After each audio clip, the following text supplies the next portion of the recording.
Side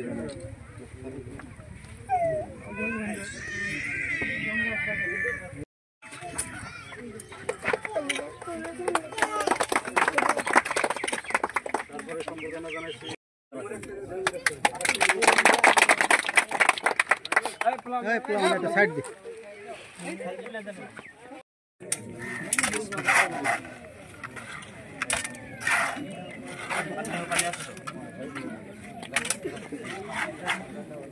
আজি কেইবাটাও উন্নয়নমূলক কামৰ আধাৰ স্থাপন কৰিছে আপোনালোকে এই অঞ্চলৰ সাংবাদিক আৰু আপোনালোক সাক্ষী যে মই বিগত সময়ত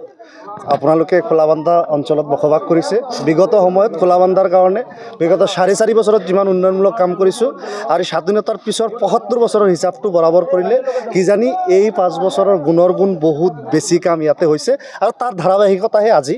আজি ইয়াতে খোলাবান্ধা গ্ৰাম পঞ্চায়তত 4টা অংগনবাদী কেন্দ্ৰৰ হ'ব উদ্বোধন আছিল আৰু প্ৰতিটো অংগনবাদী কেন্দ্ৰ 25 লাখ টকাকে ব্যয় সাপেক্ষে নিৰ্মাণ কৰি থকা হৈছে ইয়াৰ বাহিৰেও এখন কালভাৰ্টৰ কামৰ উদ্বোধন আছে আৰু এখন ড্ৰেইনৰ কাম খোলাবান্ধা হাইস্কুল ড্ৰেইনৰ কামৰ উদ্বোধন আছে এইখিনিতো ইয়াৰ বাহিৰেও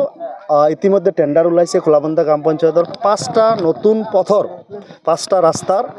কামৰ শুভ উদ্বোধন আমি খুব কম দিনৰ ভিতৰত কৰিব পাম যোৱা বছৰ আমি 4টা ৰাস্তাৰ কাম উদ্বোধন কৰিছোঁ 2টা দলং চেংচন হৈ টেন্ডাৰিং পৰ্যন্ত হৈ গৈছে খোলাবান্ধা গ্ৰাম পঞ্চায়তত 2খন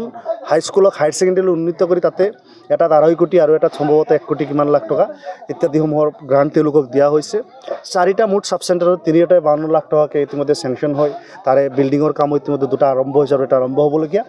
এই ধৰণৰ উন্নয়ন এই গ্ৰাম পঞ্চায়তৰ ভিতৰত কৰিছোঁ যাৰ কাৰণে আমাৰ এই পঞ্চায়তবাসী মানুহ খুব উৎফুল্লিত কাৰণ স্বাধীনতাৰ 75 বছৰত আজিও যদি আপুনি চায় যে আমি 5 বছৰত সেই 75 বছৰৰ ঘাটিখিনি মেকআপ কৰিব পৰা নাই আৰু সময় লাগি আছে কাৰণ একটা বছৰতে ইয়াতে 5টা 7টাকে ৰাস্তা চেংচন কৰাৰ পিছতো ৰাস্তা ইয়াতে ৰৈ গৈছে বহুত ডাঙৰ গাঁও পঞ্চায়ত দীঘলে প্ৰায় 13 14 15 কিলোমিটাৰ আৰু দীঘলৈকে 3 4টা 5টাকে ৰাস্তা আছে এনেকুৱাকৈ প্ৰায় 70 80 কিলোমিটাৰ ৰাস্তা এই গ্ৰাম পঞ্চায়তটোত আছে আৰু মই বিধায়কৰ আগলৈকে ইয়াতে ক'বলৈ হ'লে শূন্যই আছিল 1-2 কিলোমিটাৰ ৰাস্তা কৰবাত পকি আছিল দলং এখনো দলং স্বাধীনতাৰ পিছত প্ৰথমটো দলঙৰ কাম এইবাৰ আৰম্ভ হ'বলৈ গৈ আছে এই খোলাবান্ধা গ্ৰাম পঞ্চায়ত তেনেহ'লে ভাবক আমি ক'ত আছিলোঁ চেঙা সমষ্টিৰ ব্ৰহ্মপুত্ৰৰ দক্ষিণ প্ৰান্তত নদীৰ দক্ষিণ প্ৰান্তত যিমানখিনি ঠাই আছিল এখনো হায়াৰ ছেকেণ্ডেৰী স্কুল নাছিল আজি 3খন হায়াৰ ছেকেণ্ডেৰী স্কুল ইতিমধ্যে আৰম্ভ হৈছে Kholabandha high school Kholabandha higher secondary Kachumara higher secondary আৰু কাৰাইখাতি ইয়াৰ বাহিৰেও কস্তুৰবা গান্ধী বালিকা বিদ্যালয় খোলাবান্ধা জিপিৰ পাঠিমাৰীত হ'বলৈ গৈ আছে 6 to 12ৰ ছাত্ৰীসকলে থকা খোৱা বিনামূলীয়াকৈ ইয়াতে পঢ়াৰ সুযোগ পাব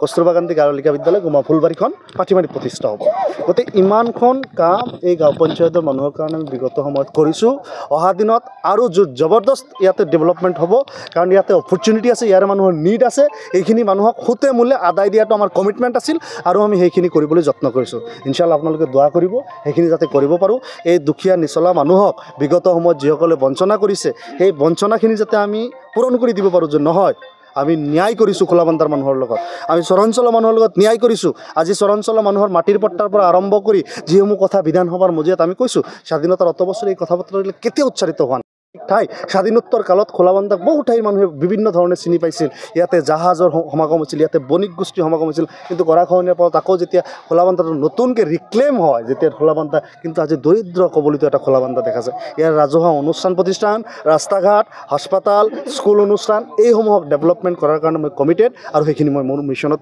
বতি আছোঁ আৰু ইনশাআল্লাহ কৰি আছোঁ আজি বিভিন্ন ঠাইত উজনি অসমত মুছলমান হ'লেই যিধৰণে কাপুৰুষৰ দৰে অত্যাচাৰ কৰি তাৰ পৰা মানুহক খেদি পঠিওৱা হৈ আছে ইয়াৰ আমি ধিক্কাৰ জনাইছোঁ আৰু ৰাজ্যৰ পুলিচ প্ৰশাসন হিমন্ত বিশ্ব শৰ্মাৰ গোলাম হৈছে আৰু তেওঁলোক যে বিক্ৰী হৈছে এই কথাটোকো প্ৰমাণ কৰিছে উজনি অসমত এই শ্ৰমিকসকলক কৰা অত্যাচাৰৰ ফলত আজি শ্ৰমিকসকলক যি ধৰণে অত্যাচাৰ কৰিছে ভাৰত ৰাষ্ট্ৰৰ ভিতৰত মানুহৰ গণতান্ত্ৰিক অধিকাৰ আছে তেওঁলোকে ৰাষ্ট্ৰ এঠাইৰ পৰা আন ঠাইত গৈ জীৱিকাৰ কাৰণে যাব আজি যিসকলে সেই ভঙা চিঙাৰ দোকান কৰিছে যিসকলে সামান্য শ্ৰম কৰিছে তেওঁলোকক তাৰ পৰা কাপুৰুষৰ দৰে অত্যাচাৰ কৰি প্ৰতাৰিত কৰা বিতাৰিত কৰা কাৰ্যক আমি ধিক্কাৰ জনাইছোঁ পুলিচ প্ৰশাসন ক'ত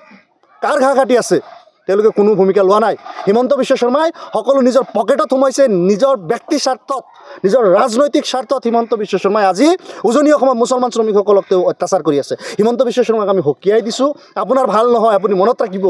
আপোনাৰ ভাল নহয় আপোনাক দৰিদ্ৰজনৰ অভিশাপ আপোনাক লাগিবই, অবিসম্বি লাগিব। যদি ভগৱান আছে, যদি আল্লাহ আছে, আপুনি নিশ্চিতভাৱে আপোনাৰ বিপদ, আপোনাৰ অভিশাপ এই জগতত আপুনি চাই যাব।